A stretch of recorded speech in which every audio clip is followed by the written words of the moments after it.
Hey there, my fellow rejects. Rabbit here, and I want to share with you a Flensing Strikes build for the Skitarii in Warhammer 40k Darktide. This build is all about using the Chordstrike with the Flensing Protocols keystone. So this is going to be a little bit of a challenge for newer players, simply because you just need to not get hit.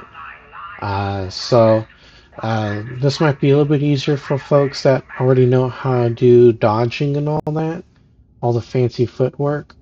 But I think this would still be a pretty interesting build for everybody to try out, and this will give you something to work towards on improving your dodging abilities. So this is it. All right, we're gonna go from top and going clockwise. So we're going to get auto repair doctrines. Replenish 3% toughness per second, increased by 0.5% per charge. Shockline breach protocol. Pushing an enemy grants 50% increased melee cleave for 8 seconds. Capacitor reclamation loop. Hitting 3 or more enemies with an attack restores 1% capacitance. System shock. Electrocuting an enemy applies 4 stacks of 2.5% brittleness to them. Uh, you know, there's no other real way around it. I really wanted to get Resurgence to get 25 toughness, and most importantly, to give uh, me and allies and I, in coherency, 50% coherency toughness regeneration, regardless of enemy proximity. All right. Um, and this is going to pair very well with Power Overflow, which is when you're at full toughness. You're going to give 25% of the excess toughness that you replenish and give it to your allies in coherency. Okay. And Electro Strike Conduit, melee critical hits electrocute the first target hit, but I really just want to get it so it can get augmented power cycle. Generate 1% capacitance each second. It feels like, the things that can give you the extra capacitance generation is kind of going to be a given for most builds. I mean, it's a no-brainer, right? And then we're going to come down here, Servo Core Recharge Engine. Weak spot kills restore 5% toughness. Sure Shot, Coach Sync. It always trips me up trying to say that. But weak spot damage is going to get plus 25%. Sustained Adult Doctrine, plus 3% damage on successful melee attack for 8 seconds and stacks 5 times. Hydraulic Impact, uninterruptible while charging melee attacks, gain 15% heavy melee damage. And then Adaptive Combat Calibration, you gain 30% melee cleave while above 50% toughness, and 30% melee impact while below. Uncapped Arrestor, successful melee attacks grant 2.5% melee attack speed for 3 seconds and stacks 5 times. Slaughter Protocol, get plus 25% toughness regeneration on melee kill, increase to 50% at 0 charges. So Slaughter Protocol is going to work pretty good with Power Overflow, because if we could generate more toughness replenishment and melee combat, which that's gonna be what this build is all about, right? Melee combat. Then we can generate more toughness for us and the team, all together. And then finally, the keystone, Flensing Protocols. You have up to 6 stacks of Flensing Protocols. Each stack grants 2.5% damage and 2.5% toughness damage reduction. Taking damage removes 1 stack, can only occur once every 1 second. Elite and Specialist kills restore 2 stacks, and restores 15% toughness. So Flensing Protocols, you might not be able to get it work all too much when you're on Heresy or below, because the Elites and Specialists are going to be a lot less in quantity. However, when you get to Damnation, then Orc, and then Havoc, I think you can get Flensing Protocols to kick off a little bit more, but the number of enemies also increases. So it all kind of balances out, I guess. You just need to really work on your dodging capabilities. So something to think about. Then we're going to look at the keystone modifiers. We're going to get all 4 of these, but let's talk about higher purpose. Elite and Specialist kills restore an additional 5% capacitance. Pretty handy. Honed Dissector. Increase max stacks to 8. Enhanced Capacitance Protocols. Using an ability replenishes all stacks. So this is really great because if you're really far down on the stacks for Flensing Protocols, you'll get everything back. So it's a great way to kind of restart. Servo Sinew Surge. Each stack grants 1.5% critical hit chance and 1.5% melee attack speed. So, not only are you going to be able to attack faster, hit harder, you're also going to be getting a higher critical hit chance. So, it encourages you to not get hit, and it rewards you for not getting hit. So, all these work really well together. And coming back up here, we get Power Redistribution Uplink. Critical hits restore 7.5% toughness and grant 15% toughness damage reduction over 3 seconds. So since we're going to be doing a lot of critical hits, we might as well get rewarded for it even more by replenishing toughness, which will help with power overflow. Last Stand Relay. Gain 6% crit chance, increase to 10% when at 0 charges. And this one's pretty good. Flux Conduit Buildup. Critical hits generate 5% capacitance over 4 seconds. So, there you go. We're getting rewarded again for getting critical hits. And this is going to allow us to do more Chord Claw strikes, okay? Then we're going to get Channeled Motive Force. Whenever we spend 1 stamina, we get 15% extra damage for 4 seconds. So that's going to just be useful when we push something and just going to allow us to hit back and counter-strike a lot harder.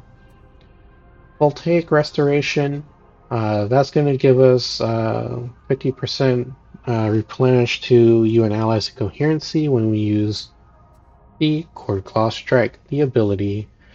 So this is going to perform a heavy melee attack using a Chord Claw. Attack is guaranteed critical strike and has a 50% extra rending to it. Now I can't remember whose video I watched, Reginald or Jefficus, somebody, I forgot whose video it is, I'm sorry, but one of these really cool YouTubers said that Satiated Steel is interesting, but if you want a higher damage output, you want to go Slice and Dice. Slice and Dice is interesting because when you use Chord Claw, you get plus 20% extra damage for 5 seconds if you use it again. So it can stack 3 times, and most times you're going to need to use the Chord Claw Strike anyways. Because you can't exactly kill something one hit if you just do like the standard like /slash. If you do hold down the ability button, you can one-hit kill Ogrins. But I like doing multiple slashes for crowd control. And it's also useful, like if someone gets down and they're like surrounded by a lot of enemies, Chord Claw Strike will clear up everything, thus giving you a clean opportunity to revive them. Axial Slash is the ability modifier that we're going to use as well. So now it executes a horizontal sweep attack. It's cool, I like it. Great for clearing out a large group of enemies. And for the Chord Claw Slash Strike, whatever you call it, if you're running, even just a little bit, it gives you a bit of a dash. and you can actually use this as like kind of like a mobility ability as well. The other one that you can use is probing strikes. It does 3 quick stabbing motions. It applies 6 stacks of bleed, but uh, it doesn't really help all too much of like clearing out hordes of enemies. So if you want to do horde clear, do axial slash. If you want to do like massive amounts of damage to one target, use probing strikes. Right, and the last few things are the Artificer Servo Skull. You can use this to attack enemies that are not poxwalkers. So just like double tap, and then you'll send it out to attack something. You can also send it out on like those data interrogation things for like the mini games. And to make this even better, we're using new spheric command. I think every build should be using this blitz anyways. It's the best one. And when you use the servo skull to attack something, if you have this blitz modifier here, um, you're going to increase the fire rate for 2 seconds. It costs 25 capacitance. So you can like do it 4 times and it'll spend only oh, excuse me. You only spend like 1 charge. But this thing can like take down a lot of the elites and specialists. And it gives them burn stacks, so pretty nifty. Useful if you need to stay in coherency with your team and you see like something a little bit of a distance away, just send out the servo skull to attack it. Last one I already mentioned is Power Overflow, 1 net full toughness. 25% of excess toughness replenished is distributed to each ally in coherency. So, let me get a sip of water here.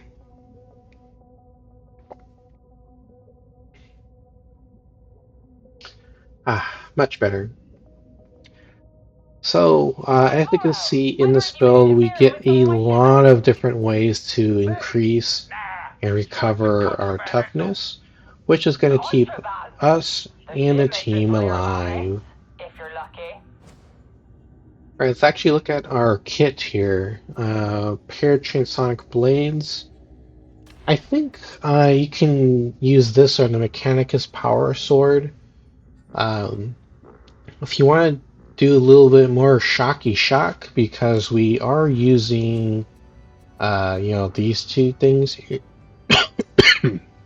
Excuse me. These 3 things here, actually. You can use, the Arc Maul and Shock Maul. I feel like Paratransonic Blades worked the best for me, but if you want something that is like, if you want to take advantage of those nodes better, then the Arc Maul and the Shock Maul are better options. But I think Paratransonic Blades are pretty good too, because we're going to go all in on critical hit chance with our blessings. So if you need to dump stab into something, I'm thinking cleave efficiency might be the best. Let's see, cleave efficiency is described as the higher the cleave, the more enemies hit in one swing, and the larger the damage delivered to additional enemies hit beyond the main target. So, I mean, I think that's fine. Everything else seems to be more critical for getting out massive amounts of damage. But the perks, though, plus 25% damage versus unyielding enemies, plus 5% melee critical chance, blessings is shred, plus 4% critical chance on chain hit for 3.5 seconds, stacks 5 times, generate 1 stack per swing, and you can replenish this anytime. Doesn't benefit ranged weapons though, so just keep that in mind. The last one is Riposte. Plus 16% critical chance for 4 seconds on the successful dodge. Can be refreshed during active duration.